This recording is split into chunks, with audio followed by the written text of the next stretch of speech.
আসসালামু আলাইকুম এভরিওয়ান, কেমন আছেন সবাই? আমরা জাহাজ নিয়ে এখন যেই সমুদ্র দিয়ে যাচ্ছি, দেখতে পাচ্ছেন আমাদের জাহাজের চারপাশের সমুদ্রটা কতটা সুন্দর। এই সমুদ্র একটা দেশে এক এক রকম।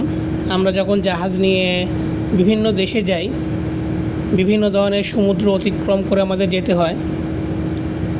তো এই সমুদ্র এক একটা জায়গায় এক এক রকম হয়। এই পানির কালার দেখতে পাচ্ছেন কতটা সুন্দর, কতটা নীল, যা নিজের চোখে না দেখলে বিশ্বাস করা যাবে না। আমরা মনে করি যদি কোনো মানুষের মন খারাপ থাকে, যদি এই সময় এই প্রকৃতিগুলো যদি কেউ দেখে বাইরে এসে, মনে হয় তার মনটা আসলে অটোমেটিক ভালো হয়ে যাবে। এই সমুদ্র কখনো উত্তাল, আবার এই সমুদ্রই কখনো এতটাই শান্ত, এতটাই নীরব থাকে যে ভাষায় প্রকাশ করা যাবে না। জাহাজ যে গভীর সমুদ্র দিয়ে যাচ্ছে দেখে কিন্তু বোঝাই যাচ্ছে না কোনোভাবেই। আমি দাঁড়িয়ে আছি জাহাজের একবারে টপ ফ্লোরে, সবার উপরে জাহাজের যেই ব্রিজ নেভিগেশন সাইড থাকে, জাহাজের ডেকের কন্ট্রোল রুম বলতে পারেন, সেই জায়গা থেকে ভিডিওটা করা। বাইরের এত সুন্দর একটা পরিবেশটা দেখে আপনাদের সাথে শেয়ার না করে থাকতে পারলাম না। এই জন্য আজকে সমুদ্রের কিছু সৌন্দর্য আপনাদেরকে দেখাবো। আল্লাহ তাআলার কত অপরূপ সৃষ্টি, এই জন্য মহান আল্লাহ তাআলার প্রশংসা বর্ণনা করে শেষ করা যাবে না। এই মহাবিশ্বে কত যে সুন্দর জায়গা রয়েছে, কত নিদর্শন রয়েছে আমাদের জন্য। এই জাহাজের চাকরিতে না আসলে হয়তো বা এগুলো দেখা হতো না।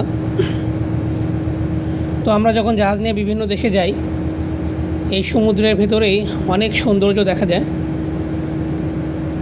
আপনারা হয়তো বা মোবাইলে দেখতে পাচ্ছেন, কিন্তু যদি সামনাসামনি কখনো দেখতেন, দেখলে এগুলো মন জুড়িয়ে যেত। এই সমুদ্রের অপরূপ কিছু সৌন্দর্য, বিভিন্ন দেশের প্রাকৃতিক সৌন্দর্য, এগুলো ভাষায় প্রকাশ করা যাবে না।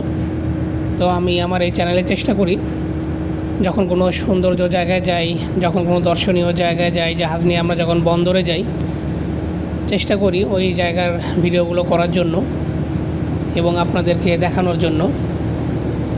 এর জন্য চ্যানেলটাকে ভালো লাগলে সাবস্ক্রাইব করে রাখুন, তাহলে বিভিন্ন দেশের প্রাকৃতিক সৌন্দর্য, এই জাহাজ সম্পর্কিত অনেক কিছু জানতে পারবেন, দেখতে পারবেন। এবং আপনাদেরও যদি কোনো কিছু জানার ইচ্ছা থাকে, আমাদেরকে কমেন্টে জানাতে পারেন, চেষ্টা করব সেই বিষয় জানানোর জন্য। আমরা এখন গভীর সমুদ্র দিয়ে যাচ্ছি। দেখতে পাচ্ছেন আমাদের চতুর্দিকে কিন্তু কিছু নাই, কয়েকশো কিলোমিটারের ভেতরে কিছু নাই। জাহাজে যেই রাডারটা চলে, ওই রাডারে প্রায় 60 কিলোমিটার পর্যন্ত দেখা যায়। আমাদের চারপাশে কিছুই দেখা যাচ্ছে না। এই সমুদ্রই যখন ভালো থাকে তখন কত শান্ত, কত নীরব। আবার এই সমুদ্রই যখন উত্তাল ঝড় হয় তখন কতটা ভয়ঙ্কর হয়। আমার এর আগের ভিডিওতে সব দেখাইছিলাম আপনাদের। এটা আমাদের জাহাজের সামনের একটা অংশ, এটাকে বাউওয়াজ পাল বলা হয়। জাহাজের সমুদ্র দেখতে পাচ্ছেন, রংধনু উঠছে, নীল আকাশ এবং নীল সমুদ্র, অসম্ভব সুন্দর একটা প্রকৃতি, সব কিছু মিলায়। সমুদ্র যখন এরকম শান্ত নীরব থাকে, চারপাশের পরিবেশ যখন এত সুন্দর থাকে, তখন আমাদের সবারই খুব ভালো লাগে এই পরিবেশগুলো উপভোগ করতে। তো আমাদের জাহাজের বিভিন্ন জায়গার কিছু কিছু খণ্ড অংশ এই ভিডিওতে অ্যাড করা হয়েছে। এটা হচ্ছে খুলনাতে, আমাদের পাশেই সুন্দরবন। তো সবাই ভালো থাকবেন, আল্লাহ হাফেজ।